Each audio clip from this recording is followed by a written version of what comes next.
Most people moving to Florida don't pick the wrong house, they pick the wrong town. And by the time they figured it out, they've already bought the house, they've moved all their stuff, they've changed their address, they've signed the insurance paperwork, and now they're stuck wondering why this place they dreamed about doesn't actually feel right. And here's the crazy part. Most people are choosing where to live based on one weekend trip. They come down here during perfect weather, sit on the beach, eat at a waterfront restaurant, drive through one nice neighborhood, and suddenly they're ready to spend $800,000 plus. Guys, I'm telling you right now, living somewhere and vacation somewhere are two completely different things. But today, I'm gonna show you exactly how to pick the right town without visiting 10 different times, wasting thousands of dollars on flights, or making one of the biggest relocation mistakes people make when moving to Florida. Because after helping tons of people relocate here to Stuart, Jensen Beach, Palm City, and Port St. Lucie, I've started noticing patterns. The people who love where they move, they've all researched differently. And the people who regret it, honestly, they usually focused on the wrong stuff. So in this video, I'm gonna show you the exact things you should be paying attention to before you move anywhere. Hey guys, if we haven't met, my name is Thiel with the Thiel Group at Remax Stuart, and this channel is all about what it's really like living here on the Treasure Coast. We talk about the good, the bad, and honestly the hidden stuff that nobody ever tells you, and everything else that you need to know before making a move here. So if that sounds like your thing, make sure you subscribe because I put out videos every single week about living in Stuart, Jensen, Palm City, Port St. Lucie, West Palm Beach, and so forth, and all around the Treasure Coast. Now, let's jump into this because this is probably one of the most important relocation videos I have ever made. Point number one, stop choosing a town based on vacation mode. The biggest mistake people make when choosing a town is they're choosing it while they're in vacation mode. And guys, vacation mode is dangerous and can be extremely costly. Seriously, when you're on vacation, everything feels amazing. You're relaxed, you're eating out every night, you're on the beach, you're not working, you're not sitting in traffic, you're not running errands. You're basically living in fantasy mode for 72 hours up to a week. And then people make real life decisions based on that version of themselves. I had clients one time who came down and absolutely fell in love with the super busy beach area. They loved the nightlife, they loved the energy, they loved all the restaurants and people walking around. They bought there. Fast forward 8 months later, they hated it. Why? Because they realized they weren't on vacation mode anymore. Now they're trying to go grocery shopping with tourists everywhere. Traffic was annoying, parking became annoying, noise became annoying. The exact things they loved for 3 days became the things they hated living around full time. And I see this happen a lot more than people think. People fall in love with the moment instead of a lifestyle. So instead of asking yourself, did I have fun there? You need to ask yourself,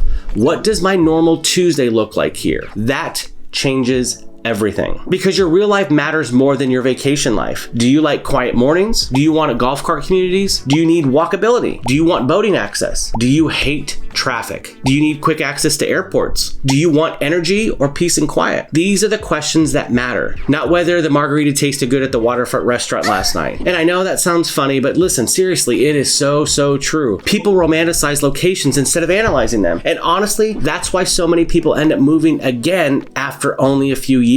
The people who move successfully, they think about their lifestyle first, not their vacation vibes. And you guys, this is anywhere, moving anywhere, not just Florida. And once you start thinking that way, it becomes way easier to narrow down the things and the right town that's right for you without needing 10 different trips. Now listen, point number two, figure out your daily life before your zip code. Before you even start looking at houses, you need to figure out what your actually life looks like. Not your dream life, your real life. Because people always tell me stuff like, Chris, I want to be near restaurants and nightlife. And then I ask them, how often do you typically go out? And they're like, well, honestly, we mostly stay at home. I get that. I'm kind of a homebody myself. But then why are we looking to pay a premium to be in the middle of chaos? This is where people mess up. And it sounds so simple, but it is so true. They buy based upon fantasy instead of actual habits. You need to build your lifestyle profile first. What matters most to you?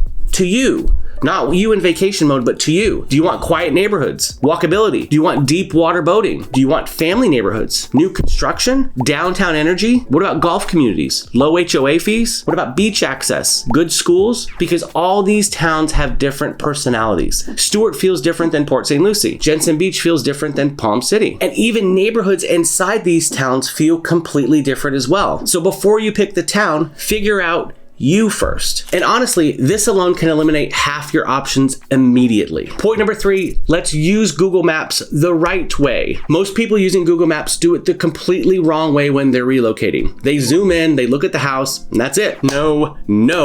You need to become a detective. I tell my clients this all the time. Open Google Maps at 5 p.m. on a weekday. Now digitally drive from the neighborhood to, let's say, the grocery store, or the gym that you're gonna go to, or some of the restaurants that you wanna try, the beach, your doctor's office, business, your work? What about the airport? This right there alone tells you way more than the house itself. Then jump into Street View. Look at the conditions of the nearby homes, the parking situations, sidewalks. What about the traffic? What businesses are nearby? Are there any, let's say, commercial areas close by? Are there flood canals? Are there power lines? You can learn so much remotely now. Honestly, some buyers know the area better than locals before they even arrive. And that's because they researched smart. I've seen so many times when you get on a Google map and you look at the house and the house right there is just perfect. But then if you just scoot over maybe one house or two houses, it's a whole different story. The house next to it is not upkept correctly, or there's cars on the standard, cars on the blocks and things like that. But if you look at just the street view of the house that's for sale, it looks fabulous. Use Google Maps the right way, and I'm telling you, you will avoid so many headaches. Now, point number 4, join local Facebook groups before moving. This is one of the biggest hacks nobody really talks about. Join local Facebook groups before moving somewhere. Seriously, you learn so much. If you could put up with a lot of the drama and a lot of the stuff, but you learn so much about everything. You'll quickly find out, what are people complaining about? What do the locals love? What are the traffic issues? What are the flooding issues? Is there HOA dramas? What's the community culture? And honestly, you can tell a lot about the town by what most people constantly post about. If every post is, why is traffic so bad? Or did anyone else lose power? Or here we go with that flood warning again. That tells you something. But you'll also discover little hidden gems, the best restaurants, the best neighborhoods, what are the best community events, local traditions, and so forth. It gives you the real version of the town, not the polished tourism version. Point number 5 is rent first if you're unsure. Now listen, honestly, sometimes the smartest move is not buying immediately. And I know that sounds weird coming from a realtor. We obviously, as realtors, that's how we make our money, is by you guys buying houses. But it's true. If you're unsure between multiple towns, rent first. Give yourself 6 months, maybe a year. Learn the rhythms of the area, because Florida changes a lot seasonally. Traffic changes, population changes, weather changes, insurance realities become more obvious. A town that feels peaceful in July may feel completely different during season. I have a ton of videos based upon, our seasonal town and when our snowbirds come down and how it changes the dynamic. So July feels way different than January. Very, very much different. July is very quiet and very calm. January, as the snowbirds are here, it's a very, very different feel, and you won't know that. So maybe rent for 6 months to figure out exactly what it is. Renting sometimes can give you clarity, and clarity saves people from making expensive mistakes. Now let's talk about point number 6. Don't just research the house, research the people. This one matters more than what people realize. Neighborhood culture is real. Some neighborhoods are super local. Others are extremely, extremely quiet. Some are filled with retirees. Others are young families. Some are boat focused or water focused. Some are golf focused. And you need to fit the energy of the area, or it will feel like you're at a place right from the start. Because even a beautiful house can feel wrong if the environment doesn't match your lifestyle. That's why I always tell buyers, you're not just buying property,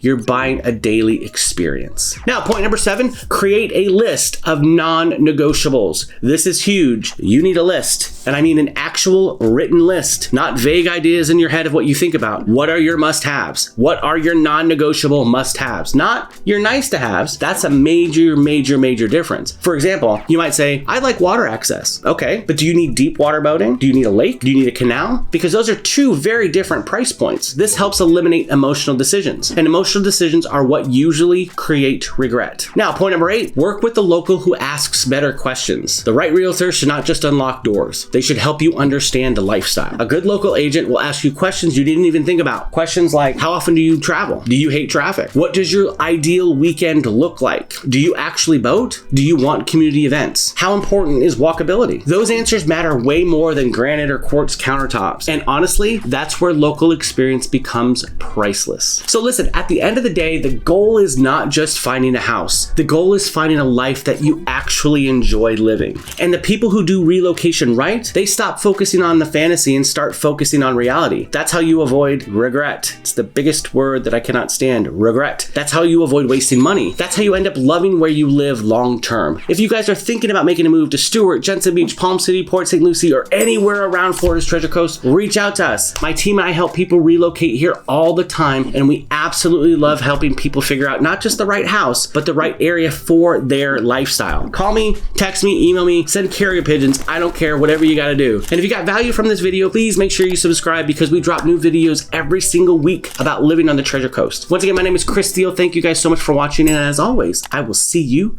on the next one. Boom!